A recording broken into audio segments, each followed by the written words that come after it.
tidak temukan manusia yang sempurna kecuali nabi dan rasul yang punya sifat ma'sum, dijaga oleh Allah Subhanahu wa taala.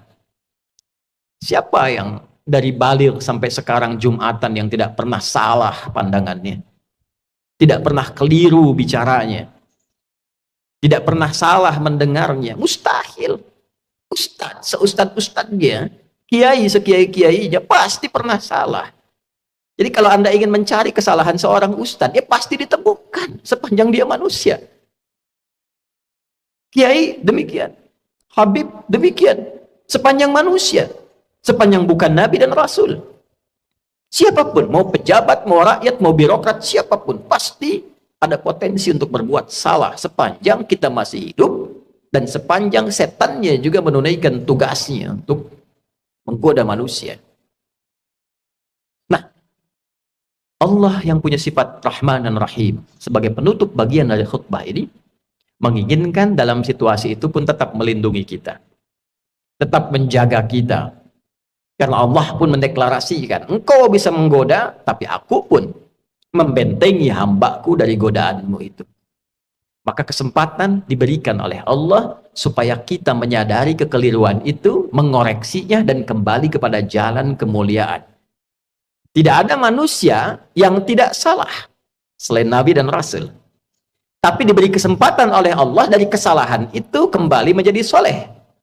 Saudara, bila kita mengoreksi yang salah menjadi soleh, tidak baik menjadi baik, maka kebaikan yang dihasilkan dari sifat korektif dari yang tidak baik itu disebut birrun namanya. Birrun. Bila itu melekat pada diri kita, kembali jadi baik, birrunnya nempel dalam diri kita, jadi baik lagi, maka berubah menjadi mabrurun. Maka dilatihlah setidaknya dalam ritual setahun sekali. Belajar. Kontemplasi, apa selamanya saya akan jadi seperti yang tidak baik ini.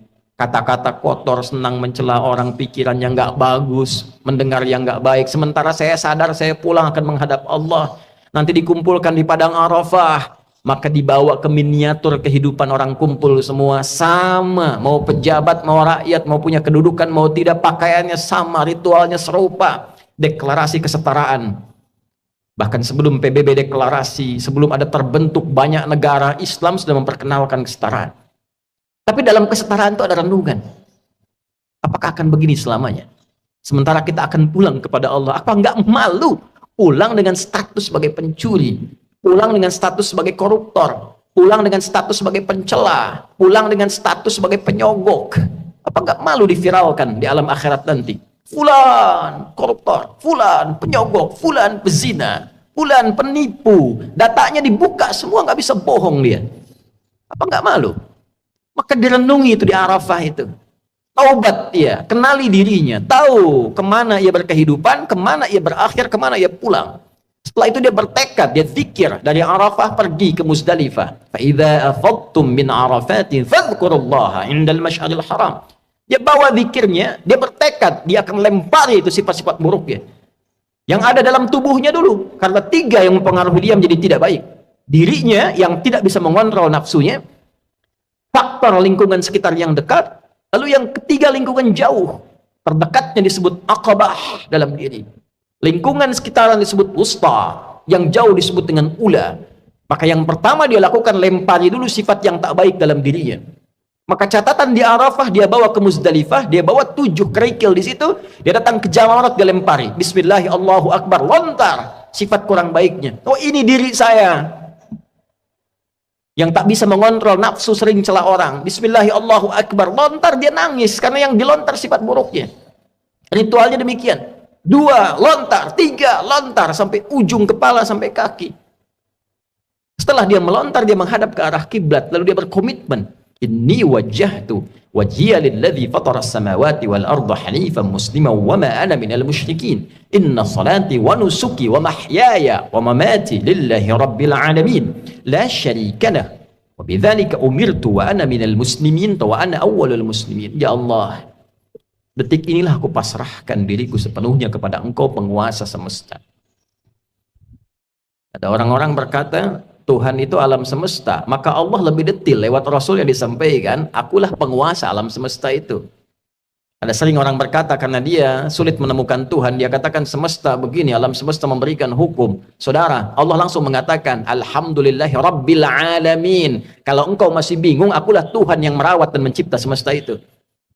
Maka Nabi mengajarkan, aku pasrahkan ya Allah diriku kepada engkau penguasa semesta. Bila pun selama ini aku sholat, aku beribadah, aku hidup ya Allah. Dan kalaupun aku wafat sampai detik ini, aku menyadari aku banyak salahnya. Maka aku bertobat dan berjanji tidak akan menyimpang lagi. Kalau engkau beri aku kesempatan hidup setelah ini, aku berjanji akan menjadi muslim yang lebih baik lagi mulai detik ini. Lalu setelah itu dia merenung lagi, ada yang belum selesai, maka dia pergi ke Muna. Kita kenal dengan Mina. Dia renungkan apa nih? Karena pengaruh teman, catat oleh dia. Oh, ini saya nggak bagus karena gaulnya nggak baik di sini. Karena pengaruh tempat baru, dia bertugas, bertemu lingkungan baru, maka dia balik lagi. Sehari, renungkan lagi, 2 hari. Dia merasa bagus, selesai. Tawaf ifadah, terdahulukan oleh dia, selesai, tuntas hajinya. Dia merasa kurang sempurna, sampai hari ketiga, nafar akhir.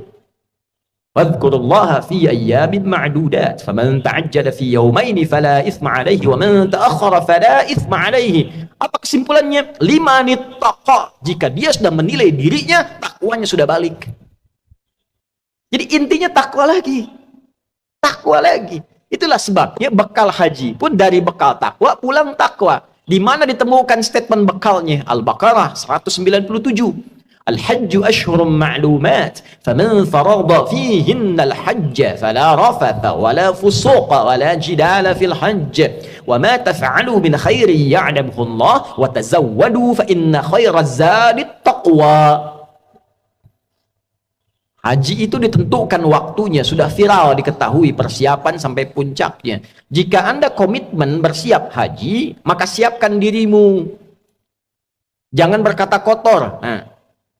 Jangan engkau berdebat pada yang tidak penting, berselisih. Jangan berperilaku menyimpang. Itu yang kita koreksi di sana. Silahkan berbekal. Allah tahu banyak orang mau berbekal. Kopernya tuh silahkan besarin, bekalin materinya, baju, persiapan. Tapi yang terpenting bukan itu, kata Allah. Yang terpenting itu koreksi dirimu. Wa tazawwadu fa inna khairaz zadi taqwa. Bekal takwamu. Makanya sebelum berangkat kita manasik tuh. Malam tahajud tingkatkan, baca Quran tingkatkan, itu bagian takwa. Nanti di sana dioptimalkan, begitu pulang 5 nittaqa. Setelah 2 hari, 3 hari selesai di Muna itu kita simpulkan ada perubahan enggak? Itulah sifat takwa. Ketika pulang berubah jadi baik, yang tak baik dikoreksi jadi baik. Itulah birrun. Melekat pada pelakunya mabrurun. Ini yang dimaksud kalimat Nabi al-hajjul mabrur. Haji yang merubah pelakunya menjadi lebih baik dari sebelumnya. Bagi kita yang belum atau tidak berhaji di tahun ini, maka diberikan jalan berbeda. Tapi ini bukan haji. Tetap haji lebih utama karena ada ritual-ritualnya. Tapi ada substansi yang serupa, mabrur, membentuk karakter mabrur walaupun belum ada kesempatan haji. Lewat apa itu? Awal Dzulhijjah kita puasa, bekali takwa. Di sana wukuf di hari ke-9 waktu Saudi. Makanya disebutkan yaum siyam yaumi Arafat. Puasa yang dilangsungkan di harinya saat orang-orang itu wukuf di Arafah, hari di Arafahnya tanggal 9. 9 waktu Saudi, 9 waktu kita. Di sana tanggal 9 wukuf, di sini kita tunaikan puasa. Sama persis puasanya, ya seperti halnya perilaku orang-orang yang sedang wukuf, dia merenung, dia koreksi. Jadi tidak seperti yang Ramadan sifatnya. Tidak seperti yang Ayyamul Bid sifatnya. Bukan cuma sekedar tahan lapar, haus, terbit fajar sampai maghrib. Semua puasa tidak begitu. Ada keistimewaannya. Khusus untuk Arafah, esensinya koreksi diri. Kenali kekurangan dan seterusnya. Malamnya takbir, saat di sana melontar jumrah esoknya, tanggal 10, di sini kita menyembelih. Sifat hewani. Hewan itu diciptakan dengan nafsu. Jadi gambaran nafsu itu ada di hewan. Hewan tak punya takwa. Karena di sana melontar sifat hewani nafsunya, di sini menyembelih dan kalimatnya setelah itu sama, menghadap ke arah kiblat, mengatakan kalimat yang sama, inni wajjahtu dan seterusnya. Inilah yang dimaksud Allah di Quran surah 22 ayat 37. Di sana takwa, di sini takwa. La yanalallaha luhumuha wala dima'uha walakin yanaluhut taqwa minkum.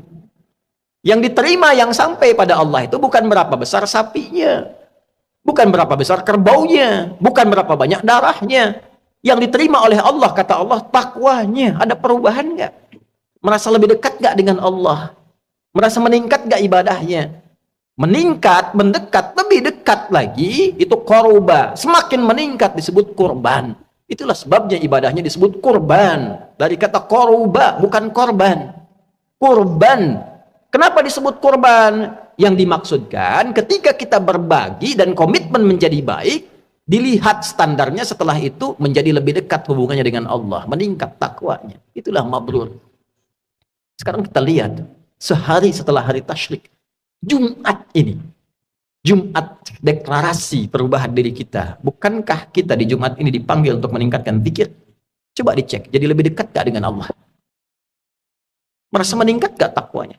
Beruntung kita, alhamdulillah, tinggal di Indonesia, karena semua bagian dasar kehidupan berbangsa, bernegara dipaku dengan sifat takwa.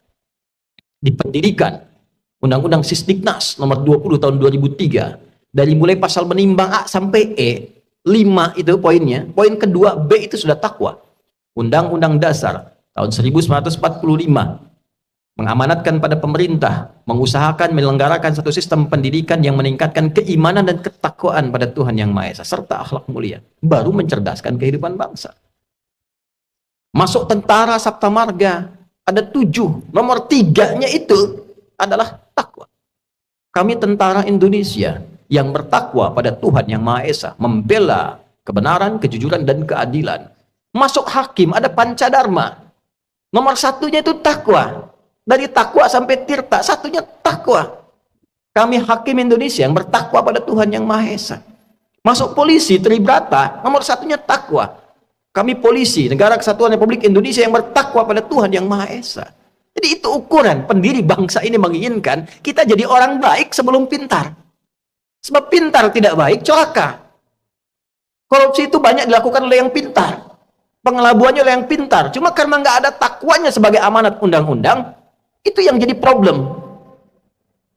Nah, kalau kita mengklaim negara muslim terbesar, setiap Jumat pengingat pertama takwa, hadirin. Bertakwalah kepada Allah dengan sebenar-benarnya takwa. Tuh pulang Jumatan, betul nggak takwanya ada tuh? Ada nggak yang hilang sendal tuh? Baru keluar masjid. Itu kalau kita tunjukkan menjadi muslim yang benar, berubah jadi lebih baik, kurban dekat dengan Allah,